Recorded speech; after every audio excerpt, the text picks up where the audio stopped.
Olá!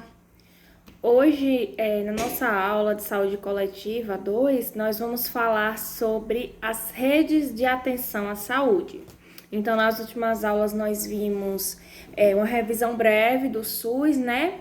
Só para a gente voltar e recapitular o que já foi aprendido nas últimas aulas. E também ouvimos falar sobre os modelos de atenção à saúde. Hoje a gente vai conversar sobre as redes de atenção à saúde, né? Que são estratégias utilizadas para que essas diretrizes do SUS também sejam cumpridas da melhor forma possível. E quando a gente fala nas redes de atenção à saúde, é preciso lembrar que existe uma portaria, né, que regula essa lei, existe uma portaria do Ministério da Saúde, que é a portaria número 4.279, do ano de 2010. Então, é uma portaria bem recente, né? Para iniciar, vamos falar um pouco sobre a definição da rede de atenção à saúde. Então, a rede de atenção à saúde é definida como arranjos organizativos de ações e serviços de saúde de diferentes densidades tecnológicas que, integradas por meio de sistemas de apoio técnico, logístico e sistemas de gestão, buscam garantir a integralidade do cuidado.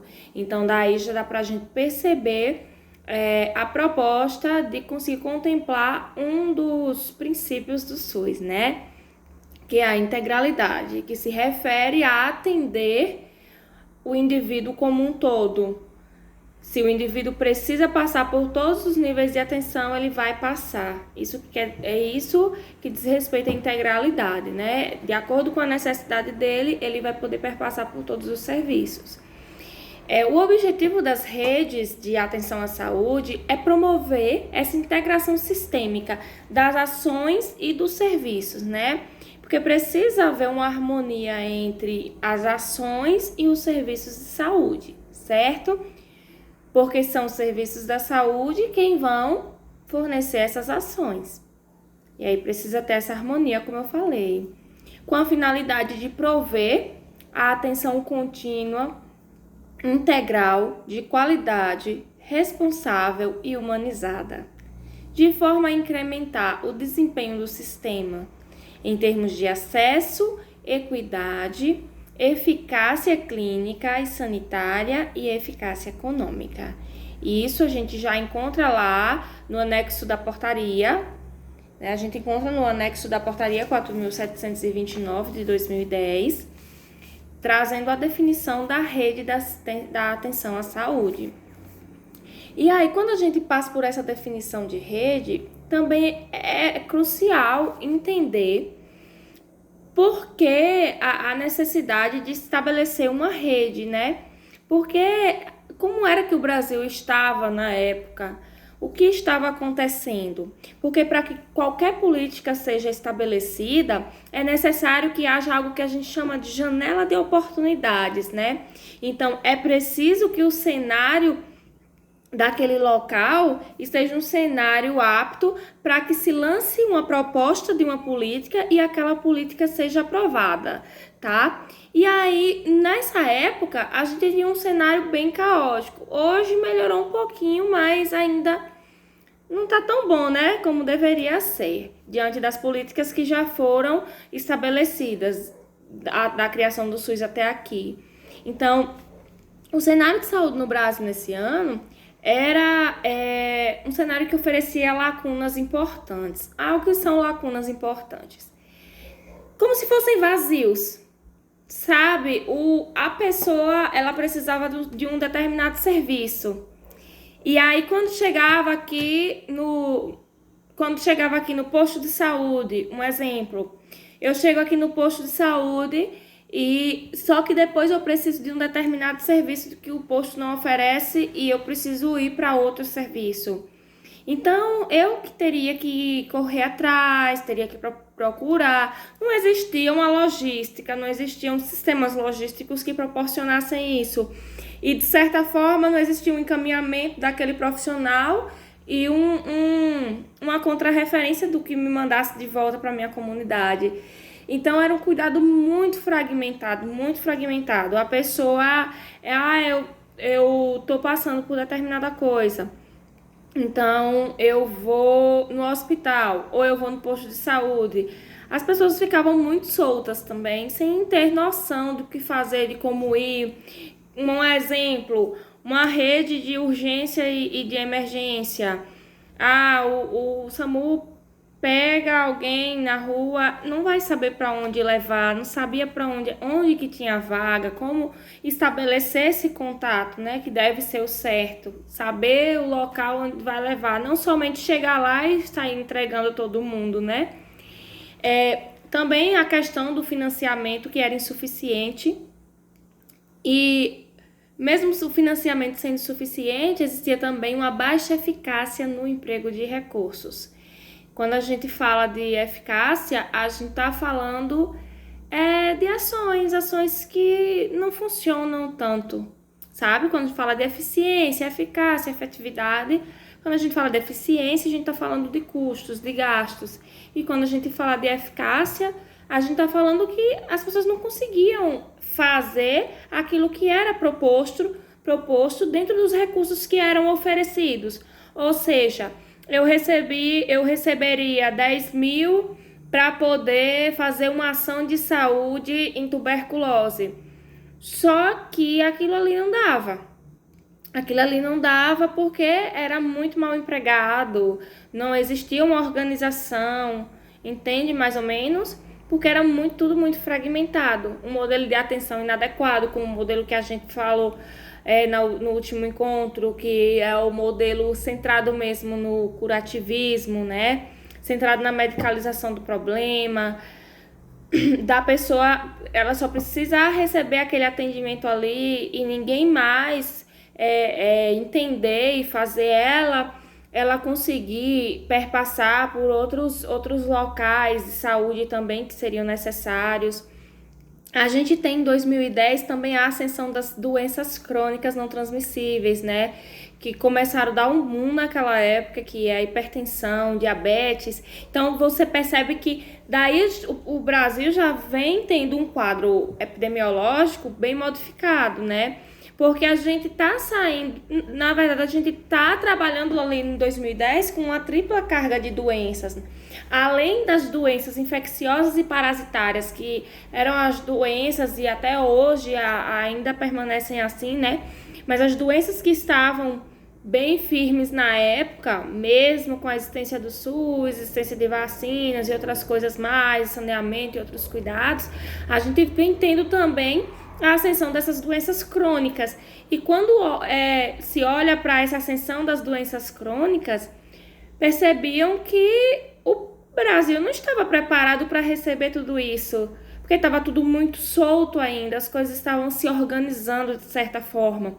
Daí, então, houve uma discussão, esse debate dessa integração já tinha ganhado ênfase desde 2006, com a criação da Política Nacional de Atenção Básica, né? Porque a gente tem as estratégias de saúde da família sendo criadas em 2006, a gente tem Política Nacional de Promoção à Saúde, porém, percebe-se que temos uma atenção primária em saúde, dando seus primeiros passos, que precisava simplesmente ser organizada, porque a política já existia. Nós vamos estudar sobre essa política da atenção básica, né?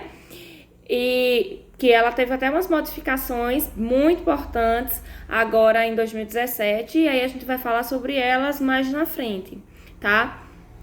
E também existia uma pouca inserção da vigilância e promoção da saúde na atenção primária à saúde. Um exemplo muito prático para vocês sobre essa questão da inserção da vigilância.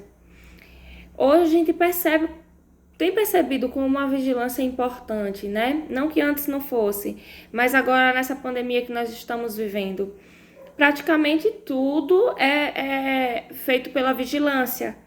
A questão, todas as atitudes, todas as ações que são programadas, sabe? Atitudes que são tomadas são em cima de dados da vigilância.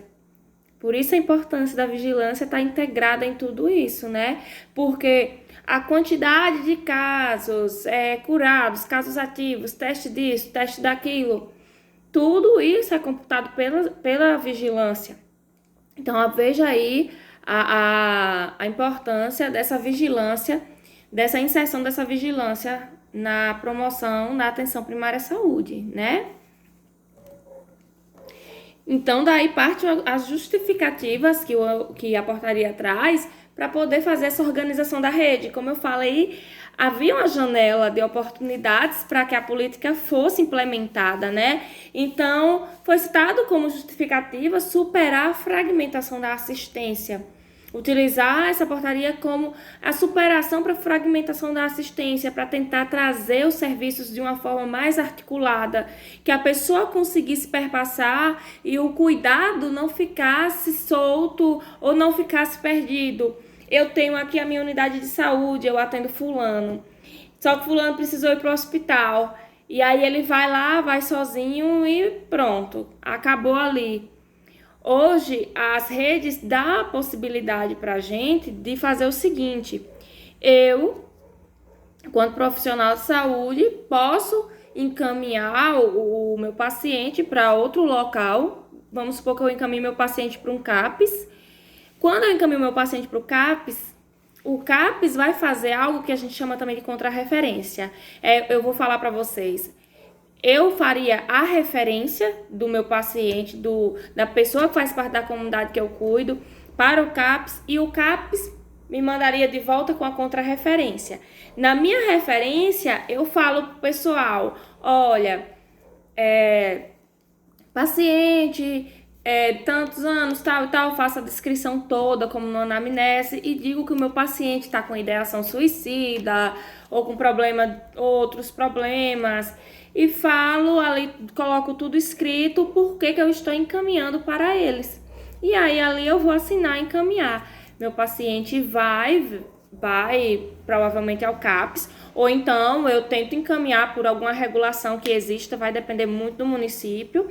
E quando o meu paciente estiver lá no CAPS, que ele for atendido, é dever do profissional que recebê-lo escrever uma contrarreferência. Falar que o paciente foi atendido, que o paciente foi diagnosticado com tal doença a partir disso e disso, que ele prescreveu tais medicações e que o paciente precisa ser observado dentro da comunidade, precisa tomar bastante cuidado, tal e tal. O profissional de lá vai me mandar de volta nessa contrarreferência. Às vezes ele pode me mandar de volta como uma forma... pode ter algum e-mail ou pode ser pelo próprio paciente, escrito ali, o paciente me entrega depois, tá? Isso é a referência e a contrarreferência, para tentar superar essa fragmentação toda, para tentar melhorar esse modelo curativo centrado no médico, né? Para a gente fazer com que enxergar ele, o paciente na sua integralidade, na sua totalidade, e perceber que ele precisa ser atendido por uma equipe multiprofissional, tá? Precisa também, uma das justificativas era para considerar as diversidades regionais, né? Porque nós vivemos num país muito diversificado, com muitas culturas, muitas diferenças sociais, econômicas, e tudo isso precisa ser considerado no momento de produzir saúde, tá? Também uma das justificativas era o desafio da relação, do acesso ao serviço, da escala, do escopo, qualidade, o custo e a efetividade para um sistema unificado e integrado. E outra das justificativas, produzir impacto nos indicadores de saúde, que os indicadores são muito falados, né? Quando a gente diz de indicador, mortalidade materna, desnutrição, o que eu posso dizer mais? Desnutrição, óbito materno, e entre outros. Isso são indicadores de saúde. E precisa ter um impacto nesses indicadores, porque dependendo do que for falado, se o indicador está muito alto, então algum problema tem ali e precisa ser resolvido, né? E aí era necessário produzir esse impacto nesses indicadores de saúde. É quando vem essa portaria 4.729 de 2010, estabelecer diretrizes para organizar a rede de atenção à saúde no âmbito do SUS. Veja que a Lei Orgânica 8.080, ela vem para organizar a saúde, né? A saúde em si, tanto a assistência pública quanto privada. E aqui a gente tem a portaria estabelecendo diretrizes para organizar a rede de atenção à saúde no âmbito do SUS, tá certo?